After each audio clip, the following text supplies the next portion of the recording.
Olá, tudo bem? Sou o professor Charles da Rocha Silva, sou professor de Física do Instituto Federal do Pará. Possuo doutorado em Física e Teoria Quântica de Campos. E essa videoaula que nós faremos aqui, ela tem o propósito de servir, né, para diversos estudantes do ensino médio, assim como os alunos ingressantes nos cursos superiores nas áreas de ciências exatas. E também, por que não dizer, né, ciência biológica, porque o que nós trataremos nessa aula aqui é a respeito do método científico.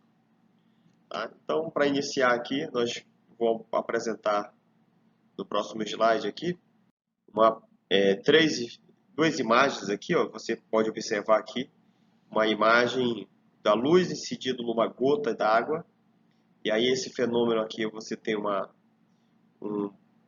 refração da luz seguida de uma reflexão e tendo novamente uma segunda refração.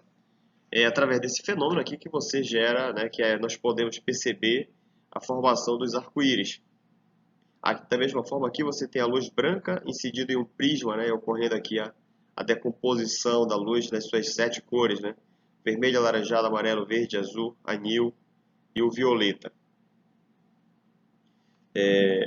O que nós temos de interessante, né, aqui nós temos aqui a figura do nosso planeta Terra, juntamente com a fotografia Terra, né, nosso planeta Terra. Aqui uma fotografia de uma mariposa pousada sobre exatamente uma flor, né, de uma coloração amarelada. E as cores fascinantes, né, das asas da mariposa se deve a diversos fenômenos ópticos. E é o que tem de comum nessas três imagens aqui é que existe uma ciência que tem essa missão de tentar compreender esses fenômenos.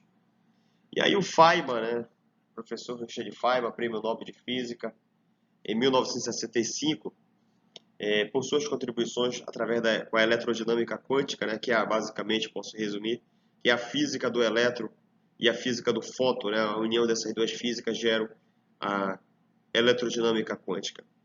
Feynman dizia, né, que a natureza é um enorme jogo de xadrez disputado por deuses e que temos o privilégio de observar. As regras do jogo são o que chamamos de física fundamental, e compreender essas regras é a nossa meta.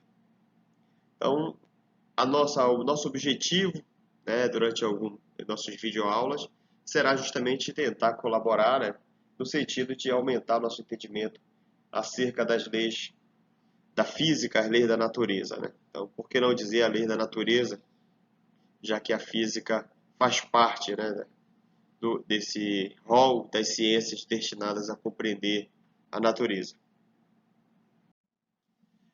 A física como ciência fundamental. Né?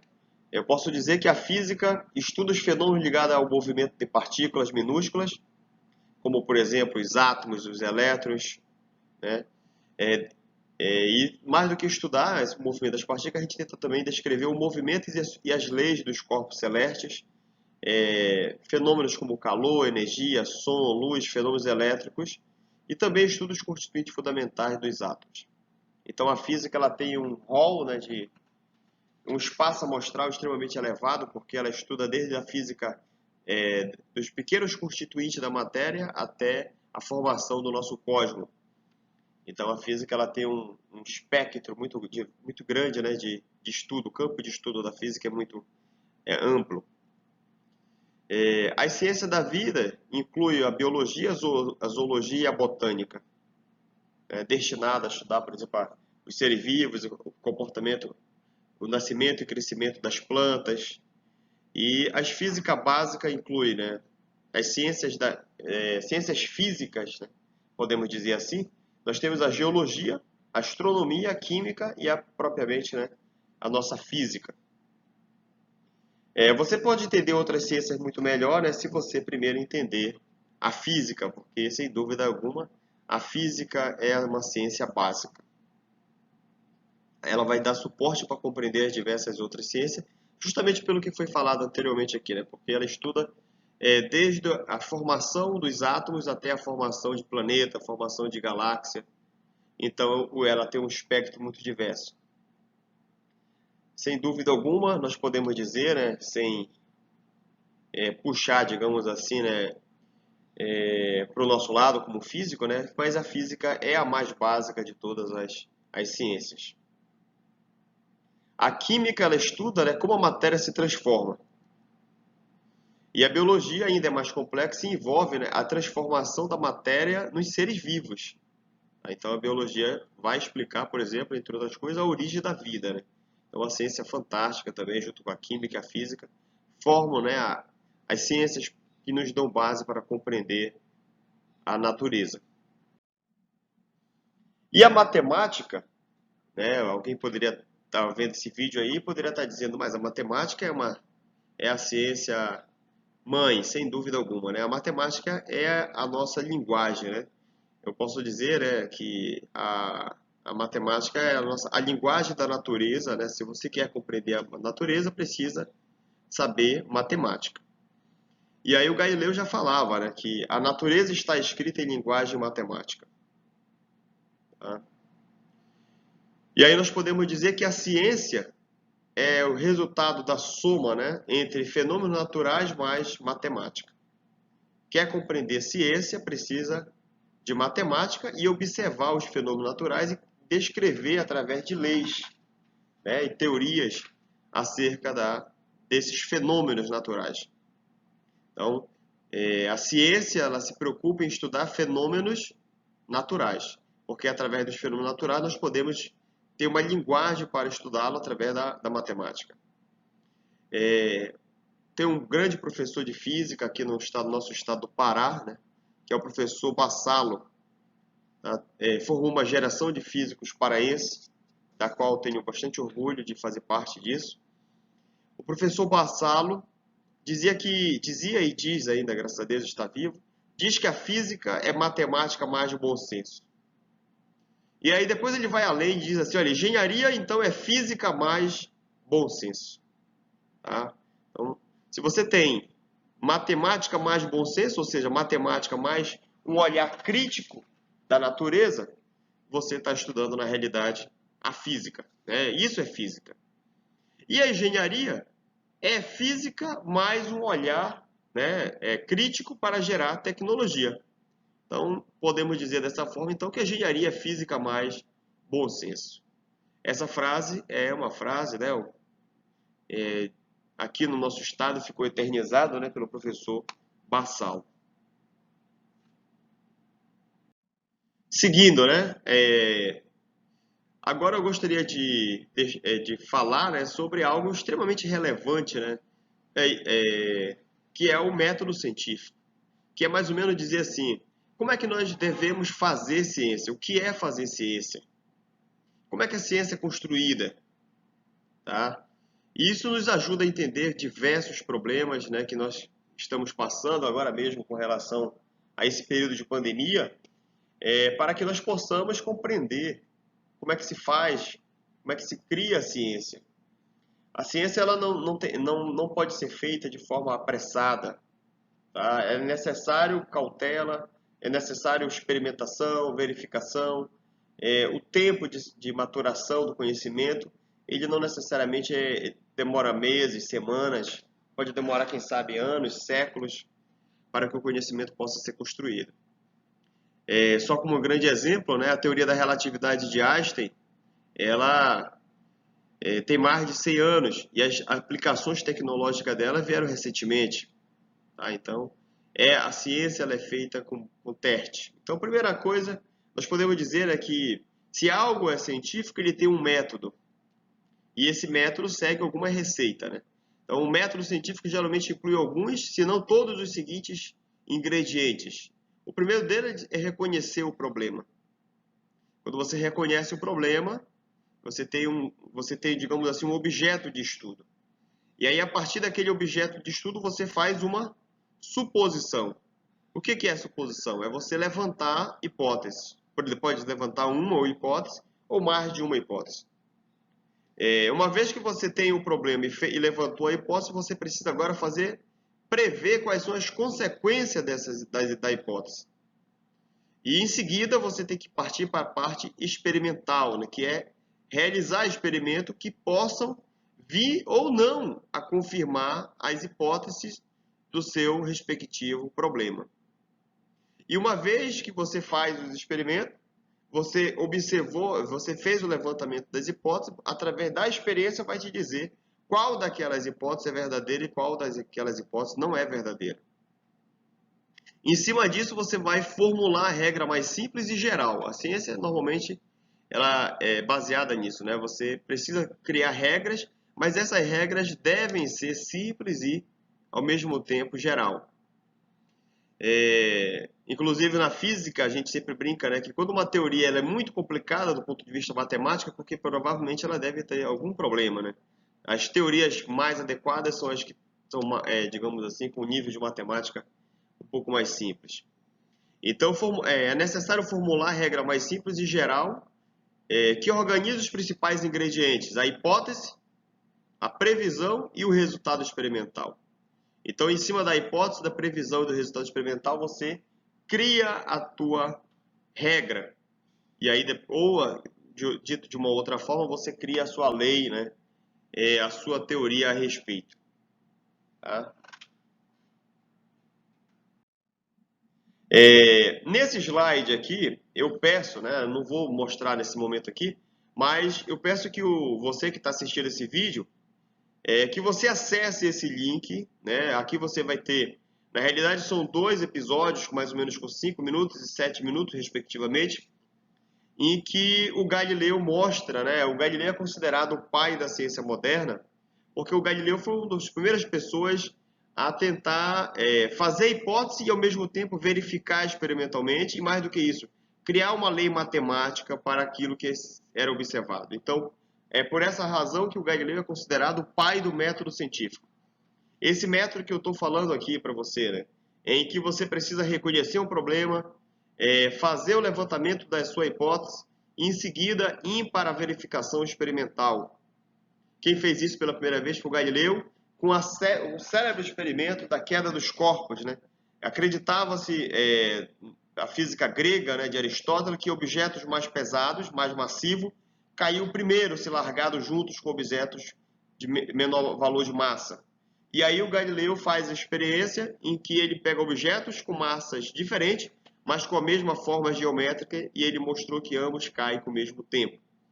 Tem diversas contribuições, mas essa contribuição é uma das mais relevantes. Inclusive, ele conseguiu demonstrar uma lei, né, que mostra que o tempo de queda varia com o quadrado, o espaço percorrido por um objeto varia com o quadrado do tempo, né? De uma forma extremamente engenhosa. Tá? Esse vídeo aqui você vai observar com bastante detalhe esses experimentos. Sem dúvida alguma, é muito interessante, uma das experiências mais importantes da nossa ciência. Então, o Galileu é considerado o pai do método científico porque ele observava os fenômenos na natureza e levantava hipóteses, em seguida ia para o laboratório. E aí coincide com o período do Renascimento. Tá? Então aqui está nascendo a nossa ciência moderna. O Galilei, físico italiano, dos maiores físicos do século XVI. Aqui são os vídeos, né, que você, quando clicar, você vai. Então, uma hipótese científica, né, para determinar se uma hipótese é científica ou não, devemos realizar uma análise experimental. A natureza é o nosso detector de hipótese falsa ou verdadeira. Quem vai dizer para nós se a nossa hipótese é verdadeira ou falsa é a natureza. A natureza é o nosso detector. Ela não permite hipótese falsa. Ela sempre ela mostra o que ela é de fato. Tá? Então, estudar física é estudar a natureza. E a natureza, ela sempre vai nos mostrar um caminho, né, para construir algo. Todas as hipóteses, teoria, podem ser refutadas ou comprovadas ou reformuladas através de um método científico. Aí nós temos vários exemplos de teorias que passaram por reformulações, como, por exemplo, a teoria do éter, que na realidade, por muitos anos, acreditava-se que o espaço era permeado por uma substância que apresentava uma elasticidade de valor extremamente elevado, fazendo com que a luz pudesse percorrer esse meio com velocidade infinita. mas foi demonstrado experimentalmente a inexistência desse éter. Uma outra teoria, a teoria do Nicolau Copérnico, né, que mostrava que a Terra era o centro do nosso universo, que todos os objetos orbitavam em torno dela. Essa teoria precisou de passar por reformulação, tá? Que na realidade e passou por diversas outras reformulações, né? Essa teoria foi de fato reformulada. A teoria da gravitação de Newton também foi reformulada pelo Einstein em 1915 com a teoria da relatividade geral. Então todas as teorias podem ser comprovadas e também algumas podem ser refutadas e outras podem ser reformuladas, como as citadas nesses 3 exemplos aqui. Uma hipótese científica deve ser necessariamente testável. Se ela não for testável, ela não é uma hipótese científica. É mais importante que haja uma maneira de provar que ela está errada do que haver uma maneira de provar que ela é correta. Então, uma hipótese, para ela ser considerada científica, é necessário que ela seja testável. Se ela não for testável em laboratório, ela não é uma hipótese científica. Se não há nenhum teste possível, então não é uma hipótese científica, né? Aqui temos uma hipótese científica. Ó. Nenhum objeto material pode viajar mais rápido do que a luz. Tá? Isso foi uma afirmação do artigo de 1905 de Einstein, que, portanto, tem aproximadamente 115 anos, passando por diversos testes até nesse período, mais de um século de testes. E até hoje, jamais algum objeto conseguiu se mover mais rápido do que a luz. Então, de fato, é uma hipótese científica porque ela é testada, já tem 115 anos sendo testada essa hipótese de Einstein. Uma hipótese pode ser descartada através de um único experimento, ainda que milhares provem o contrário. Então, se você tiver um único experimento, um experimento é muito mais importante do que diversas hipóteses. O experimento, como eu falei anteriormente, ele é o nosso detector. Ele vai dizer para a gente qual é a hipótese verdadeira. Se uma hipótese não pode ser não pode ser medido, não pode ser realizado um experimento, ela não é uma hipótese, é apenas uma especulação. Tá? Então a gente tem que tomar muito cuidado para saber o que é uma hipótese científica do que não é uma hipótese científica. Uma hipótese científica precisa ir para um laboratório, seja ele de física, de química, de biologia, ele precisa ir para um laboratório.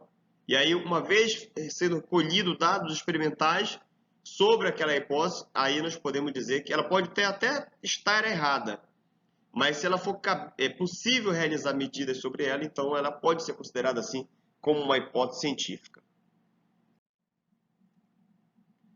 Aqui nós temos um pequeno teste, né, para nós fazermos aqui, para dizer se é ou não é uma hipótese científica. Os átomos são os menores constituintes existentes na matéria. Isso é uma hipótese científica. Por muito tempo, acreditava-se que os átomos eram os menores constituintes da matéria. Mas foi feito diversas contribuições científicas e mostrou-se, né, que, na realidade, os átomos são constituídos de outras partículas, como, por exemplo, o átomo tem um núcleo, e ao redor desse núcleo você tem elétrons orbitando. E no interior desse núcleo, você tem ainda os prótons e os nêutrons. E os prótons são formados por outras partículas menores ainda, que são os quarks. 2 quark up e 1 quark down. E já o nêutron é 2 quark down e 1 quark up.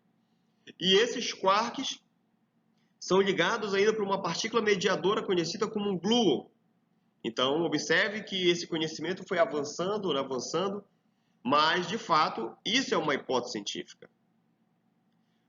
O espaço é permeado por uma essência não detectável, que era a hipótese do éter luminífero, que foi verificado posteriormente e mostrou-se que, de fato, não existe o éter, mas foi necessário realizar um experimento para provar que essa hipótese não era verdadeira. Então, de fato, ela é uma hipótese científica, porém, uma hipótese científica não comprovada.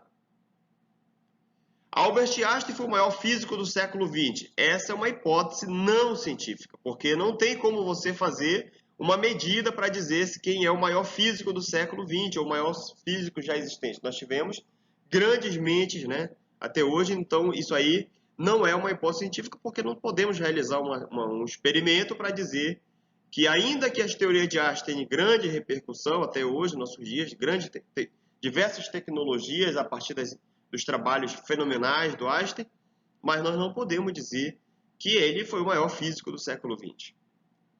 Tá? Assim como nós podemos, aqui no nosso estado do Pará, 60% do estado considera o azul marinho como a cor mais bonita existente no espectro eletromagnético. Mas essa não é uma hipótese científica, porque não dá para dizer que o gosto, né, a sensação, o sentimento, isso não pode ser medido em laboratório, tá? Mas de fato, né, que agora, se nós perguntarmos no nosso estado qual é a cor predominantemente considerada mais bonita do espectro eletromagnético, sem dúvida será o azul marinho. Tá? O azul marinho aqui, ó, desse clube glorioso chamado Clube do Remo. O movimento de uma partícula existe unicamente caso atue sobre ela uma força. De fato, isso pode ser medido em laboratório, então é uma hipótese científica. Tá? Então eu peço, né, no caso, para os meus estudantes, né, que vão assistir esse vídeo, que você possa fazer um vídeo explicando, né, de que forma ocorreu a medição, né, do tamanho, do diâmetro da Terra e de que forma também foi possível medir a distância entre a Terra e a Lua. Então, assim que você vê esse vídeo, né, eu vou esperar que você possa realizar um vídeo e enviar para o meu e-mail, né? Qualquer esclarecimento acerca dessa videoaula, você pode enviar para esse e-mail, né? charles.rocha@fpa.edu.br.